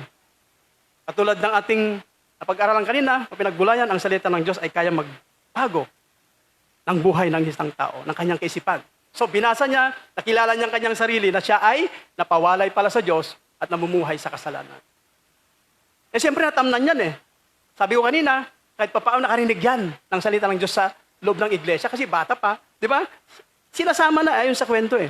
Sabi nga doon sa Proverbs 22:6, ituro sa bata ang daan na dapat ng lakaran, maging sa kanyang pagtanda, hindi niya ito makakalimutan. 2 Timothy 3:15, mula pa sa pagkabata, alam mo na ang banal na kasulatan na nagtuturo ng kaligtasan sa pamagitan ni Kristo Jesus. Yun, dyan. Yun. So, totoo yun eh. Di ba? Ang bata kapag natamnan yan, talagang babalik yan. So, si Rizalino Montes, no? Nakilala niya ang kanyang sarili, siya napawalay sa Diyos at nangako. Yan. Sa kanyang pamamalagi sa ospital, nangako, Lord, kapag gumaling ako, di ba? Nais ko magbago. Tulungin niya kung magbago. Sa madaling salita, nakalabas siya sa ospital, tinuloy ang pagpapagaling sa kanilang bahay, at nung gumaling na siya, nung lubos na siyang magaling, nagsimba na. Naghanap ng simbahan na pwede lang atyanan kasama kanyang pamilya. At habang tumatagal, lumilipas ang mga araw, naramdaman niya na may pagtawag ng Diyos sa kanya, ayon sa kwento. At nag-enroll siya sa Bible School. At alam niyo, nung kapag tapos siya, naging misyon sa mga isla ng Mindanao. Ayon sa kwento, no, maraming churches ang naipatayo sa pamagitan niya. Siyempre, yung pagkilos ng Diyos sa kanyang buhay, maraming churches ang napatayo, ayon sa kwento. At yung kanyang anak na lalaki, naging pastor. Ano mo, hindi ko makalimutan na kwento ito kasi nabasa ko eh. Ginagamit namin yan sa aming association, no? Yung patotoo na yan eh. Kasi yung New Testament na yun, binigay ng Gideons doon sa ospital. Oo. Di ba? Eh sabi ko, hanggat ang tao, o sabi natin kanina, hanggat ang tao ay di niya makilala si Jesus, manatili siya sa kanyang likong gawain. Si Rizalino Montes ay nangusap ang salita ng Diyos sa kanya at nabago ang kanyang buhay. At pagpapala. Sabi doon, maraming churches ay nagpatayo at yung kanyang 3 anak lalaki naging pastor. Ilang kaluluwa kaya ang naakay noon? Hindi natin mabilang, mga kapatid. Ang Diyos na lang nakakalam. Sabi nga salita ng Diyos sa Psalm 119, verse 105, salita mo'y ilaw sa aking landas at tanglaw sa aking daan. No? Nakakanta natin yan. Totoo, mga kapatid. Ang buhay natin, ang mundo ay punong-puno ng kadiliman. Kaya kung walang ilaw sa'yo, walang salita ang Diyos sa buhay ng tao, hindi siya makakadaan sa matuwid na daan. Na walang iba kundi ang Panginoong Hesukristo. Diba? Hanggat ang tao hindi niya makilala si Jesus, hindi siya magbasa ng Biblia, hindi siya makinig, manatili siya sa kalagayang makasalanan at kaawa-awa ang kahinatnan ng taong yun. Hebrew 4:12, sabi doon, ang salita ng Diyos ay buhay at mabisa, mas matalas kaysa alinmang tabak, na sa magkabilay may talim. Ito'y tumatagos, maging sa kaibuturan ng kaluluwa at espiritu ng mga kasukasuan at buto, at nakakaalam ng mga iniisip at binabalak ng puso. Pang-apat, ang salita ng Diyos ay magagamit sa pag-akay sa matuwid na pamumuhay. Ang pamumuhay ng may katwiran ay nagsisimula sa pagkakaroon ng panampalataya kay Kristo. Umiikot doon, no? Yung ating pagbubulay-bulay. At ang pamumuhay na ito ay resulta o bunga ng kaligtasang kanyang nakamit. Ephesians 2:10, tayo kanyang nilalang, nilikha sa pamagitan ni Kristo Jesus upang iukol natin ang ating buhay sa paggawa ng mabuti na itinalagana ng Diyos para sa atin noon pa mang una. So tayo mga Kristiyano, tayo naniniwala sa Diyos. Tayo nagbibisa ng Biblia. Tayo lumalagaw sa ating spiritual. Tayo nakatanggap ng mabuting balita ng kaligtasan. Mga kapatid, may purpose ang Diyos sa iyo at sa akin. Sabi dito, tayo'y kanyang nilalang. Ito yung born again na kalagayan. Tayo'y kanyang nilalang. Nilikha sa pamagitan ni Kristo Jesus, yung ating pananampalataya kay Kristo Jesus. Upang iukol natin ang ating buhay sa paggawa ng mabuti, iniligtas tayo ng Diyos, naunawa natin ang patungkol sa kaligtasan, na ang gagawin natin o ang layon ng Diyos sa atin ay gumawa tayo ng kabutihan. No? Sa loob ng iglesia, sa ating mga pamilya, ating mga kaibigan, katrabaho. Asan man tayo, lugar na mapadako. Gagawa tayo ng kabutihan. Sapagkat ito ang itinalaga ng Diyos para sa atin noon pa mang una. Hindi aksidente, kapatid, na ikaw ay naging Kristiyano at tinawag ka ng Diyos. Pinili ka ng Diyos noon pa mang una sa isang layunin para gumawa ng kabutihan upang ang Diyos ay maluwalhati. Yan ang purpose ng Diyos sa buhay mo at sa akin. Ay sama-sama tayong gumawa ng kabutihan, lalo tigit ipahayag natin ang mabuting balita ng kaligtasan. Balikan natin yung talatang 2 Timothy 3:16. Ang lahat ng kasulatan ay kinasihan ng Diyos at magagamit sa pagtuturo ng katotohanan, sa pagsaway sa maling aral, sa pagtuwid sa likong gawain, at sa pag-akay sa matuwid na pamumuhay. Alam niyo ba, may dugtong ito. Verse 17. Upang, ito na naman, di ba? Ang lingkod ng Diyos ay magiging handa sa lahat ng mabuting gawain. Ibig sabihin, kapag naunawaan mong salita ng Diyos, may purpose ang Diyos sa iyo. Upang tayo ay gumawa ng mabuti. Sabi doon sa Ephesians 5 verses 15 to 17, kaya't pag-ingat kayo kung paano kayo namumuhay. Mamuhay kayong tulad ng matatalino at di tulad ng mga mangmang. Sapagkat masama ang takbo ng daigdig, samantalahin ninyo ang bawat pagkakataon na kayo'y makagawa ng mabuti. Ibig sabihin pala, ayon dito sa talata, sabi dito na mamuhay kayong tulad ng matatalino at di tulad ng mangmang. Kapag gumagawa ka ng mabuti, ayun ang katalinuhan. Sabi niya, samantalahin natin ang paggawa ng mabuti sapagkat masama ang takbo ng daigdig na ito. Maging matalino tayo na makisama sa ating kapwa. Hindi tayo dapat katitisuran ng ating mga kapatiran dito sa iglesia. No? Alam niyo, pag dito'y nagbubunga tayo sa loob, sigurado sa labas, magbubunga ang ating buhay paglilingkod. Yun ang katotohanan. Hindi pwedeng, okay ka rito, pero hindi ka okay sa labas. Hindi pwede. Di ba? Okay sa iyong tahanan. Kaya lang kahit papaano, yung ating katalinuhan sa paggawa ng kabutihan ay manatili. No? Sa tulong ng ating Panginoon. Manatili dapat yun. No? Hindi dapat mawala sa atin yun. Yung paggawa ng kabutihan. Sabi niya, huwag kayong maging hangal. Unawain ninyo kung ano ang kalooban ng Diyos. Ibig sabihin pala, kapag ang tao ay wala siyang kaunawaan sa kalooban ng Diyos, siya ay isang hangal. Yun lang pala yun, ano? Huwag kayong maging hangal, unawain ninyo kung ano ang kalooban ng Panginoon. Ipinapaliwanag yung talata. No? kung ano nakasaad mismo sa talata iyon. Matthew 5:16, sabi niya, gayon din naman, dapat ninyong paliwanagin ang inyong ilaw sa harap ng mga tao upang makita nila ang inyong mabubuting gawa at luwalhatiin ang inyong amang nasa langit. Yun talaga naman ang purpose no? Ang Diyos pa rin ang mapapurihan sa ating buhay, panampalataya at paglilingkod. Siya ang mapapurihan. No? Ay, dapat ibalik natin sa Kanya ang papurit, pasasalamat. Kapag tumatanggap tayo ng appreciation, di ba? Salamat sa Panginoon. Dahil sa Kanyang grasya. Philippians 2:13, sapagkat siya ang nagbibigay sa atin, no, ng pagnanais upang gawin ang Kanyang kalooban. Ay wala tayong magagawa Siya ang nagbibigay lamang ng ating pagnanasa upang gawin ang Kanyang kalooban. Malaya tayo sumunod sa Diyos dahil ililigtas na tayo. Pero ang taong hindi niligtas, hindi pa siya malaya, sundin ng Diyos. Dahil ang gusto niya, malaya siya doon sa pagsuway. Yan. Yun ang kalayaan ng taong hiwalay sa Diyos. Malaya siyang gumawa ng gusto niya.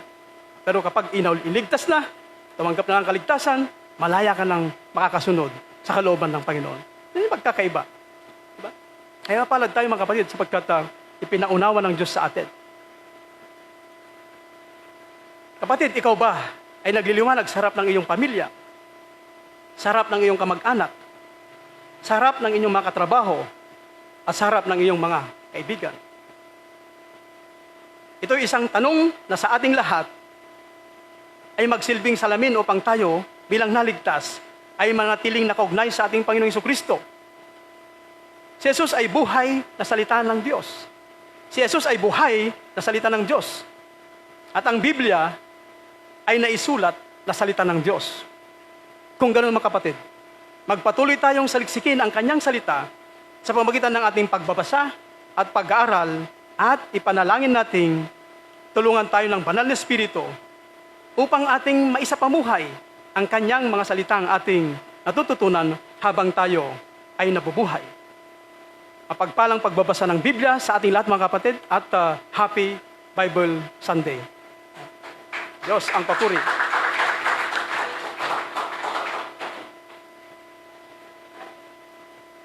Okay. Good morning. Salamat po, Kuya Bonnie, sa iyong buhay at buhay na patotoo, naglalakbay ang Biblia, ang kanyang reference, no? Kaya tayong lahat na narito bilang tinawag ng Diyos, maging hamon din sa atin, bagamat tayo ay individual na binigyan ng buhay at binigyan ng pagkakataon para ang buhay ay ilaan at ilakad sa salita ng Panginoong Diyos. Amen ba yan, mga kapatid?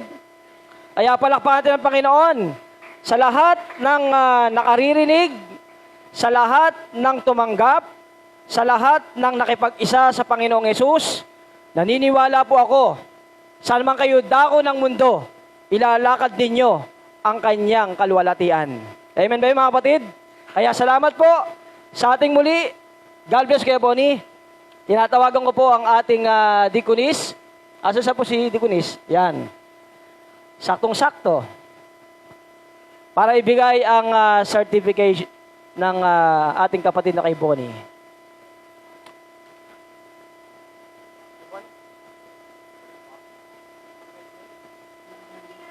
Tinatawagan po namin si Ate Merly.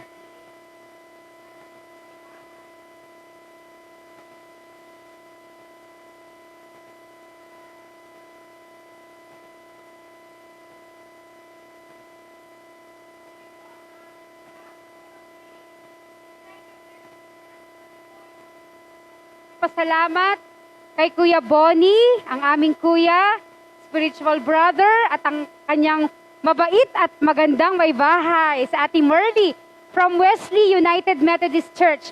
Kahit po very busy po sila sa ministry sa Wesley, ay talagang naglalaan po sila ng panahon upang makapagbahagi ng salita ng ating Panginoong Yesus. Kaya tinatawagan ko po ang aming magandang church council chairperson. Yan, si Ate Yan. Marie Chris. Ang color ngayon ay color blue. Color of the day, Oo, blue. color of the day, navy blue. Faith United Methodist Church certificate of appreciation is rewarded to Brother Bonifacio Agapinay for his noble commitment and determined effort in delivering God's inspiring message during the celebration of National Bible Month. Given this 38th day of January 2020 at Faith United Methodist Church, number 2, Balintawak, Bolo, Bawan, Batangas. Deaconess, yours truly, Church Council Person, Ma'am Maricris Di Pascua, and Reverend Jeremias C. Mangawang, our Administrative Pastor. Ayan, thank you so much po, Kuya Bonnie, from Faith United Methodist Church. God bless you po, at patuloy po kayong pagpalait ng ating Panginoon. Picture po tayo.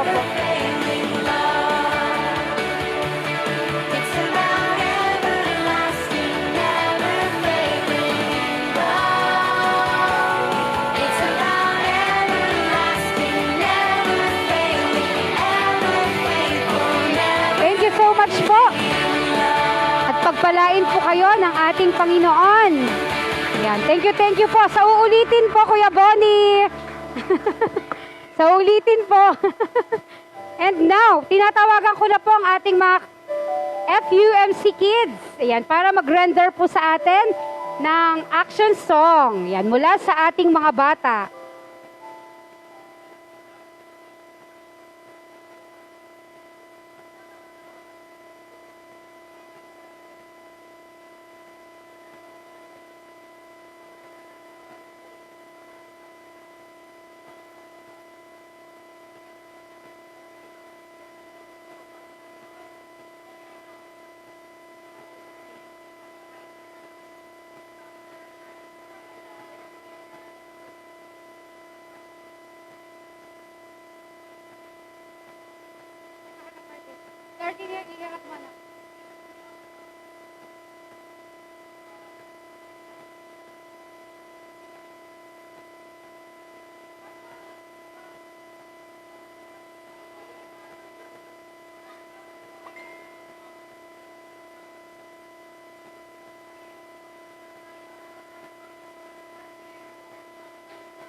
Come on now, let's open up the book. Come on now and take a good long look and see God has given us all we need to be free. It's about you, it's about me, it's about the truth that sets us free. It's about L-O-V-E, love from the Father up above. It's about hope, it's about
3:16, for the God so loved the world that he gave his one and only Son, that whoever believes in him shall not perish but have eternal life. Oh, ang galing talaga. Praise God. Luke chapter 2 verse 10, but the angel said to them, do not be afraid. I give you good news that will cause great joy for all the people. Thank you for God bless you. Wow, talaga nga naman. The fear of the Lord is the beginning of wisdom. Proverbs 9:10.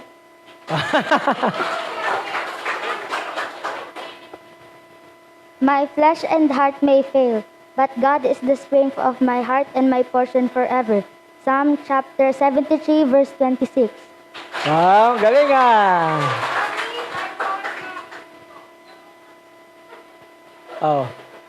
Happy Bible. Yay!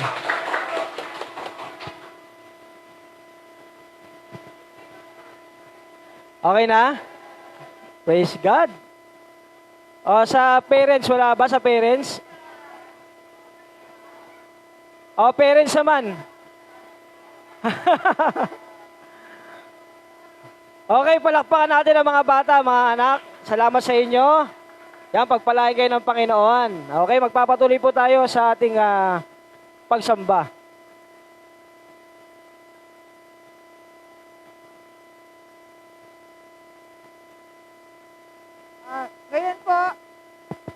Ngayon po ay tatakot tayo sa pagkakaloob ng ikapu at pangako. Give and it will be given to you a good measure, pressed down, shaken together, and running over. Will be poured into your lap. For with the measure you use, it will be measured to you. Luke 6, verse 38.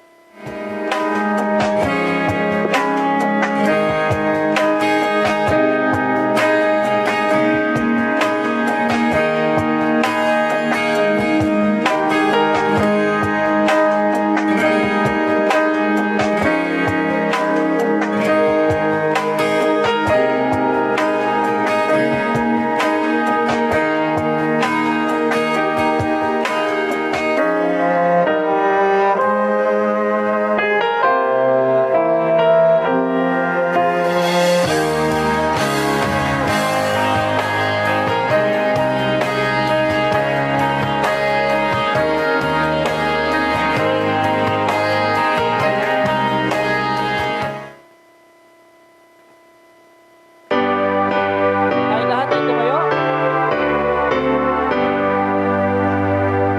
Praise God, brother. Blessings flow. Praise Him, all creatures here below. Praise Him above in heavenly hosts. Praise Father, Son, and Holy Ghost.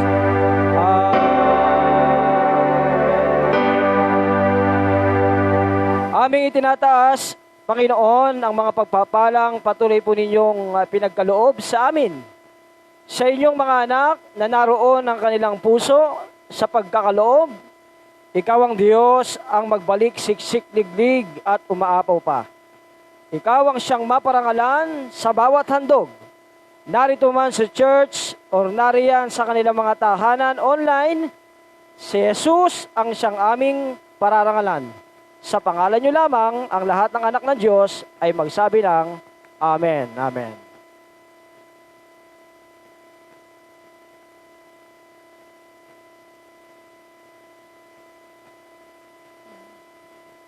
At ngayon po ay awitin natin ang hymn of dedication and thanksgiving, Wonderful Words of Life.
Sige po, tayong lahat ay sandaling manalangin.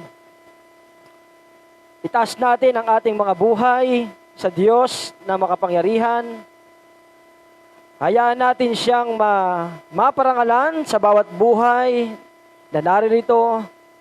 Aming Panginoon, kami po ay nagpupuri at nagpapahayag sa aming mga labi ng pananampalataya kasama ng aming mga puso na nagmamahal sa inyo.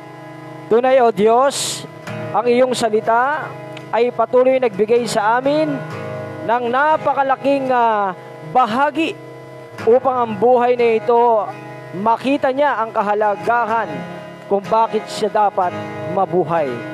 Kaya sa umagang ito, aming Panginoon, aming itinataas ang inyong abang lingkod na siyang nagpahayag sa aming kalagitnaan ng iyong mabuting balita. Sapagkat alam namin, O Diyos, abang kami nagtitipon sa inyong mga salita, ikaw ang siyang pipili ng mga lingkod upang ipahayag ito sa lahat ng iyong mga anak. Kaya naman nagpupuri kami sapagkat ang buhay ng iyong anak na si kapatid na Kuya Bonnie Agapinay, ikaw ang Diyos ang magpala sa kanyang may bahay, sa kanyang mga anak, sa kanyang kinabubuhay, sa lahat, Panginoon, ng kanyang bahagi, mga mahal sa buhay, lalo't higit, Panginoon, ang kanyang ministeryong tinanggap sa Wesley United Methodist Church. Ingatan niyo palagi ang sambahayan at patuloy na manguna ang iyong salita. At ang banal na Espiritu ay lumukob sa kanyang pamilya. Ganon din, Panginoon, ang aming panalangin kay kapatid na Kuya Willie Sadsad. Alam ninyo ang kanyang karamdaman, Panginoon. Alam ninyo ang kanyang suffering, Panginoon. Alam ninyo ang kanyang dedikasyon in terms of ministry. Hindi hadlang ang hindi makapagsalita, kundi ang pusong patuloy nagpupuri. Ito ang tunay na naririnig ninyo, aming Diyos.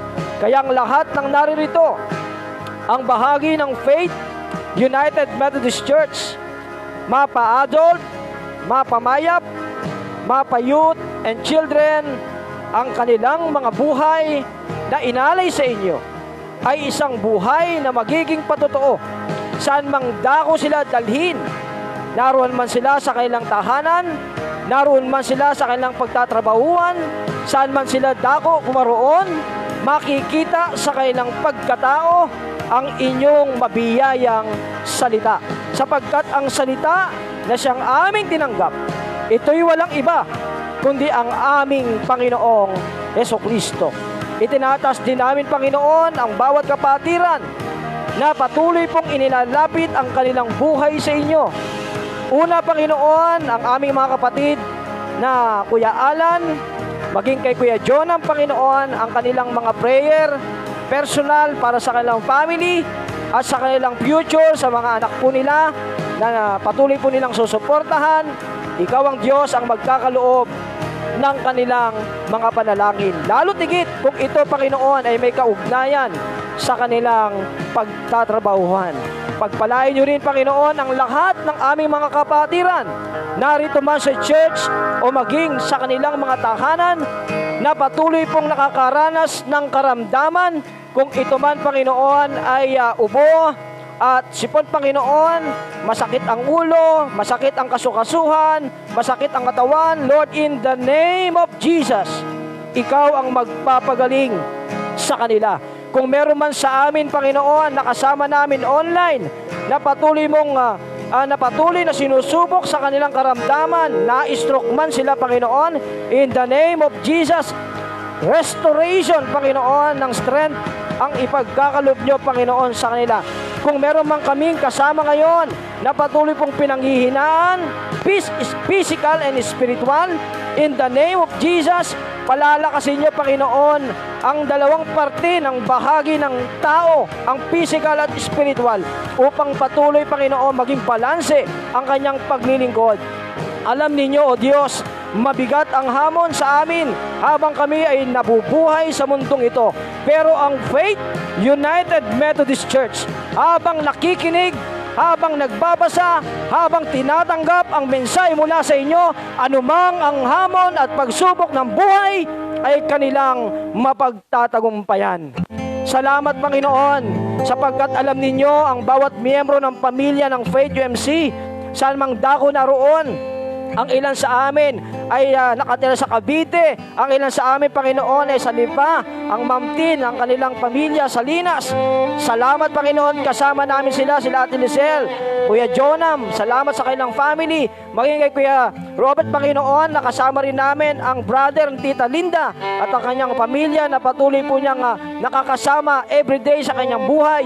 Ikaw ang Diyos, Panginoon, ang maparangalan sa lahat ng iyong mga anak na naririto, Panginoon, sa loob ng iglesia, maging sa mga nakarinig ng iyong mensahe, O Diyos, naway patuloy po nilang yakapin at lakaran at maging ilaw ito, Panginoon, sa nagdirim lang sanglibutan, sapagkat ikaw nagsasabi, Panginoon, sa amin, we are the light, dahil kami, Panginoon, ay representative ng ilaw na mula sa inyo, mula sa andap-andap, dahil binigyan ninyo, Panginoon, ng kapangyarihan mula sa banal na Espiritu, naranasan naming maging maalab. Kaya ang buhay na may pananampalataya, hindi, Panginoon, kailanman magiging talunan. Salamat, Panginoon, sapagkat kami na mga mananampalataya sa panahon namin ngayon, walang ibang kikilalanin, walang ibang sasampalatayanan, kundi ikaw na makapangyarihan. Itinataas din namin, Panginoon, ang lahat ng aming mga kapatiran, OFW, saan man sila sulok ng mundo, naroon nagtatrabaho, ingatan niyo po at samahan sila. And also, Lord, I pray ang community ng Bulo, Bawan, Batangas, ang aming mga kapitbahay na patuloy pong nakakarinig ng mensahe mula sa inyo, Lord. I-bless nyo rin, Panginoon, ang bawat isa, Panginoon, na nakakasama rin namin everyday. I-bless nyo rin, Panginoon, sila. Ganon din ang eskwelahan ng aming ministryhan, ang Faith Kingswood Academy, ang parents, ang mga teachers, at ang mga estudyante, Panginoon. Salamat, Panginoon, sa kabila ng pandemya, ang iyong mga anak kailanman ay hindi sumuko. Bagkus, nanatiling tapat at nagsusumikap na mapabilang sa mga karapat-dapat. Thank you, Jesus. Without your presence, hindi kami, Panginoon, makakapagpatuloy sa paglilingkod sa inyo. Lord, tinatas namin ang aming mga buhay na mula sa inyo. Naway pagyamanin po ninyo ito, pag-alabin pa habang nabubuhay. Ngayon, mga kapatid, pansamantala tayong matatapos, subalit ang biyaya at pagpapala ng Diyos amang makapangyarihan ay tanggapin ninyo kasama ng inyong pananampalataya na si Kristo ang pundasyon. Nang sa ganon sa ating paglalakbay, ang banal na Espiritu Santo ay laging magpapaalala sa atin, mamuhay tayo ng may kapayapaan at maging halimbawa sa sanglibutan. Ngayon, bukas, at magpakailanman. Amen at amen. Amen.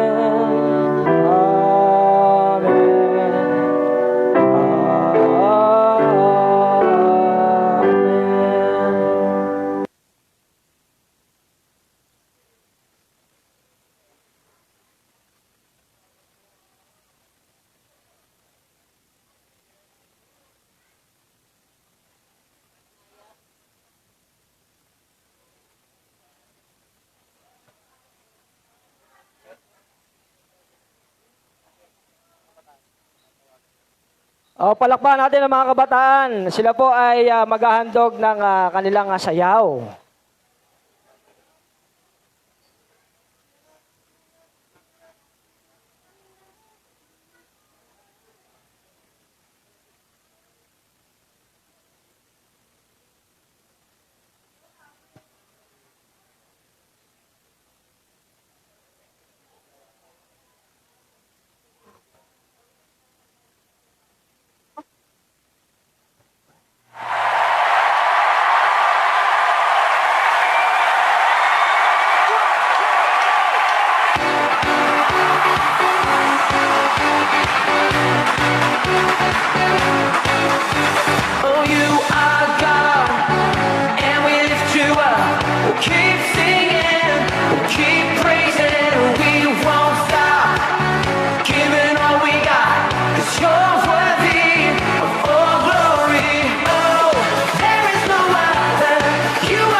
Yan. Maraming salamat po sa ating mga kabataan.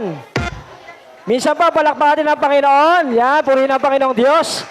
Nagpapasalamat din kami at kasama natin sila kay Jonam. Yan, kay Jonam, salamat po. Ate Lisel, Kuya, salamat po sa inyo. Pagpalain po ng Panginoon. Meron ba ba? Ate Ems, yan, salamat po sa inyo. Emily, at sa lahat ng mga kasama namin online, maraming salamat po.